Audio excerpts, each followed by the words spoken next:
তিনি আবার স্কেল দিছেন এই জাতিকে সঠিক বেঠিক নির্ণয় করার জন্য দুইটা, ব্যক্তি আর কিতাব। ব্যক্তি আর কিতাব। কিতাবের মধ্যে শ্রেষ্ঠ কিতাব কোরআনুল কারীম, ব্যক্তিদের মধ্যে শ্রেষ্ঠ ব্যক্তি রহমাতুল্লিল আলামিন। সে রহমতের নবী আবার কেমন? নবীর মতো আর দ্বিতীয় কোনো নবী নাই, নবীর গুণের মতো আর কারো গুণের সাথে কোনো মিল নেই। যে নবী জীবনে ভুলে একটা মিথ্যা কথা বলেন নাই, তার কাছে আসছে কোরআন, সেটা কেমন? সেই কোরআন এমন যার মধ্যে কোনো ভুল নাই, ভুলের অবকাশ নাই। এমন এক সংবিধান, কিয়ামত পর্যন্ত সংবিধান চলবে, কোনো সংশোধনই লাগবে না। কারণ এখানে আল্লাহ পাক সিল লাগায় দিয়েছেন, বাড়ানো যাবে না। কেউ বাড়াইতে গেলেও তার ক্ষতি হবে, কেউ কমাইতে গেলে তার ক্ষতি হবে, কোরআনের ক্ষতি হবে না। কথা বুঝেননি? স্কেল একটা মার্কেটে দিয়ে দিছে, স্টিলের, কাঠের, প্লাস্টিকের। এটারে যদি কমাইতে চায় তো কাটতে হবে, ঠিক না? কাটতে গেলে যেভাবে বানানোওয়ালা বানাইছে ওরকম সুন্দর আর থাকবে? যদি বড় করে তো বাড়াইতে হবে, বাড়াইতে হলে জোড়া লাগাইতে হবে, আর একটার সাথে জোড়া লাগাই বড় বানাইলে ওইটার মতো সুন্দর। ঠিক আল্লাহর দেয়া কোরআন, রসুল আমাদের স্কেল, আল্লাহ এটাকে সিল মেরে লাগাই দিয়েছেন, বাড়ানোর সুযোগ নাই, কমানোরও। আল-ইয়াওমা আকমালতু লাকুম দীনাকুম ওয়া আতমামতু আলাইকুম নি'মাতি ওয়া রাদিতু লাকুমুল ইসলাম দীনা। পরিপূর্ণ হয়ে গেছে। দুনিয়ার সব সংবিধানের সংশোধনী আছে। একদল সংবিধান তৈরি করে, আর এক দল এসে বলে এটা পরিবর্তন করতে হবে, চেঞ্জ করতে হবে। এরা চেঞ্জ করে উল্টা পাল্টা করে আবার ঠিক করে, আর এক দল এসে বলে হবে না, এটা বাদ দিয়ে নতুন ভাবে আবার করো।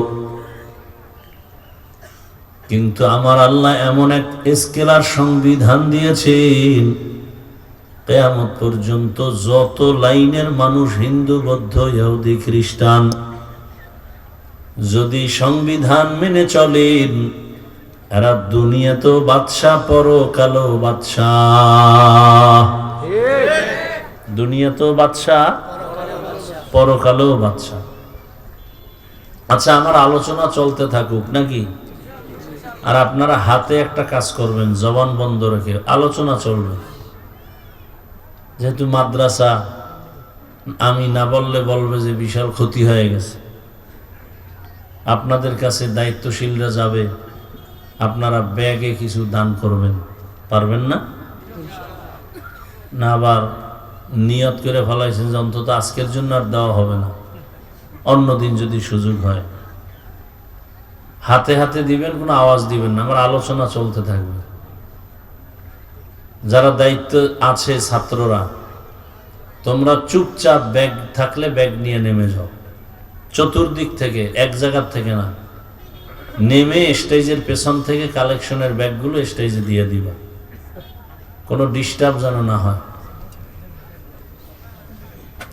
তো কি বলতেছিলাম, এমন একটা স্কেল আল্লাহ দিছেন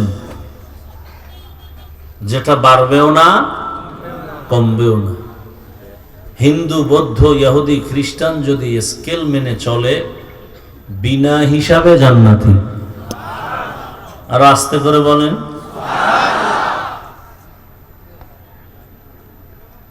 ইমানের পাওয়ার নষ্ট হয়ে গেছে। আল্লাহ সবাইকে হেদায়েতের দৌলত দান করেন। আল্লাহ পাক কোরআনে হাকিমের মধ্যে বলেন, নবীজি বলেন, এই দায়িত্বশীলরা, দায়িত্বের জবাব দেওয়ার জন্য রেডি হও। একটা পয়েন্ট মনে রাখবেন, আল্লাহর আদালতে যদি কেউ হিসাবের জন্য দাঁড়ায়, আর জান্নাত পাইতে খবর আছে। কারণ আল্লাহর আদালত বড় মারাত্মক, ভয়ঙ্কর। যে আদালত বড় মারাত্মক আর ভয়ঙ্কর, সারা দুনিয়ার মানুষ সেখানে দাঁড়াবে। জমিন হবে কিয়ামতের মাঠ, জমিন হবে কিয়ামতের মাঠ। আর সিরিয়ার জমিন বাইতুল মাকদিস হবে আল্লাহর বিচারালয়, আদালত।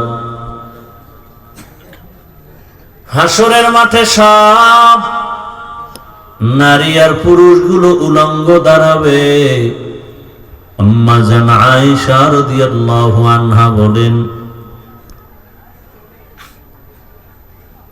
ইয়া রাসূলুল্লাহ, মানুষ যখন উলঙ্গ দাঁড়াবে তখন কি একটু লজ্জা পাবে না? রহমতের নবী বলেন, হে আয়েশা, হাসরের ময়দানটা তো ভয়ঙ্কর হবে, কেউ কারো দিকে তাকাবার হুঁশ হবে না। তাকানোর কি থাকবে না? হুঁশ থাকবে না। এমন কঠিন হবে হাসরের মাঠ। ওই সময় আল্লাহর আদালতে দাঁড়াইয়া হিসাব দিতে গেলে জাহান্নাম ছাড়া উপায় হবে না।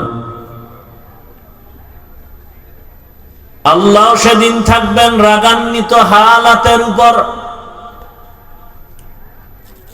আল্লাহ পাক রব্বুল আলামিনের রাগ কেউ নরম করতে পারবে না।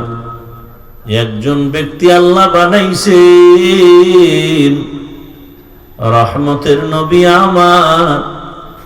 আমার আল্লাহর আদালতে আল্লাহর সিংহাসনের পাশে থাকবে রহমতের নবী বসা।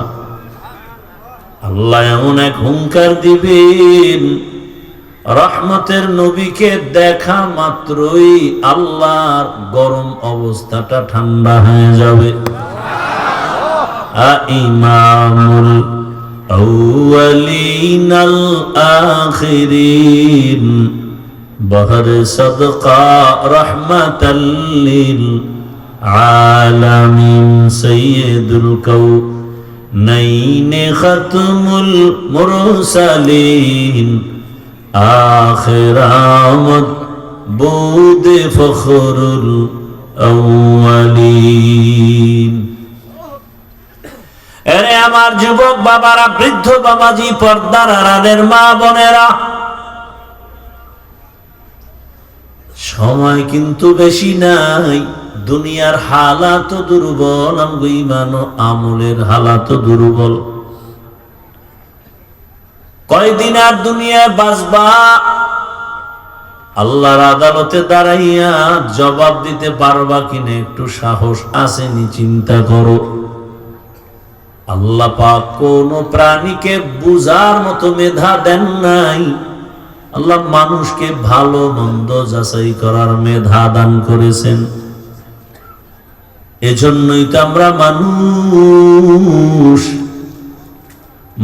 তুমি একটু মেধা দিয়া যাচাই বাছাই করো।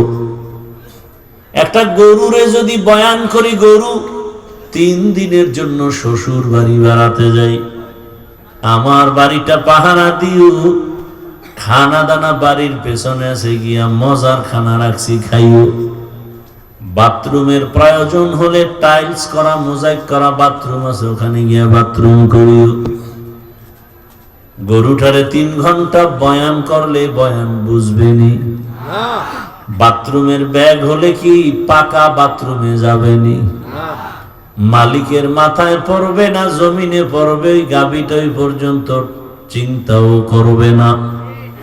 চিন্তা করার মতো মেধা আল্লাহ মানুষকে দিছেন। মানুষ, তুমি একটু চিন্তা করো, তুমি ছিলা কই? কাইফা তাকফুরুনা বিল্লাহি ওয়া কুনতুম আমওয়াতান ফাআহইয়াকুম সুম্মা ইউমীতুকুম সুম্মা ইউহয়ীকুম সুম্মা ইলাইহি তুরজাউন।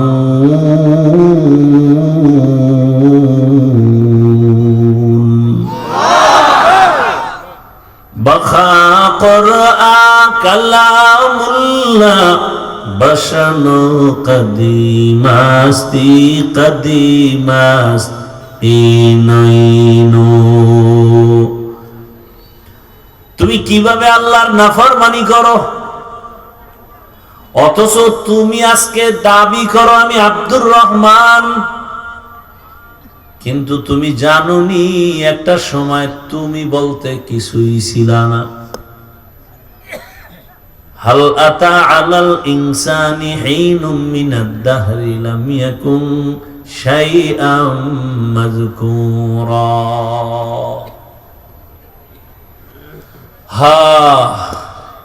আপনাদের কষ্ট হইতেছে মনে হয়, আমার কষ্ট হয়, এটা তো ওভার 100 সত্য। খালি আল্লাহর মোহাব্বতে আপনাদের ভালোবাসা নিতে আসছি, আল্লাহ বেজার হয় কিনা সেই ভয়ে আসছি। না হয় এক তো অসুস্থতা কঠিন, আর এক ব্যস্ততা আরো কঠিন।